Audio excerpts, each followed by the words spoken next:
Hello everyone.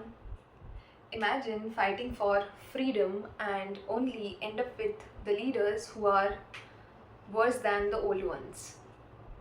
Welcome back. I hope you are doing well and reading, of course. So today I'm diving into the book called Animal Farm by George Orwell. This is George Orwell's short classic. So let's get into the plot. So stories start on a farm where every animal tired of the owner. Like basically owner is a very cruel person. So they drive him out and take the full charge of farm. Basically the end goal is simple, that they want to build or create a place where every animal is free, happy and equal. At first everything goes well, but slowly pigs take the charge. Especially two pigs, Napoleon and Snowball. Now they are fighting for the control.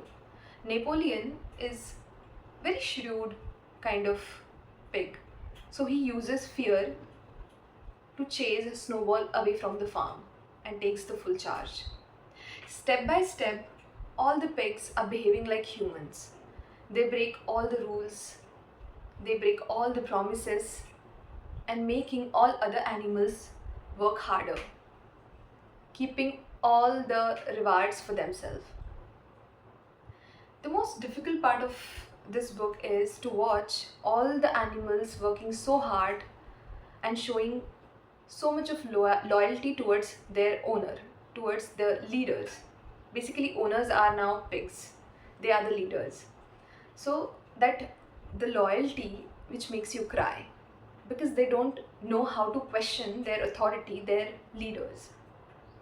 In between the process, in between this activity, some of the animals lost their life and no one is to take care of now, because it is very difficult now to differentiate between the pigs and the humans.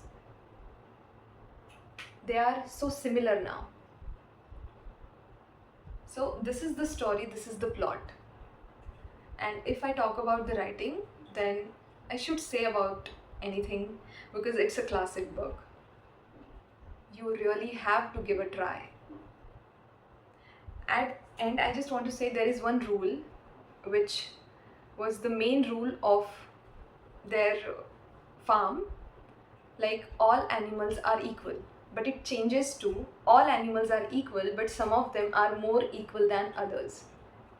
So this is the rule. Okay, now it's completely gone. Like what I learned from this book, basically, first thing is that blind devotion will not going to give you equality. And if you want equality, you have to question authority. So this is what I feel after reading this book. This is 145 pages book. Everyone should read this book because not just to know what written in this book, but just to know that what this book carries, right? So do read this book and comment me down. Thank you very much.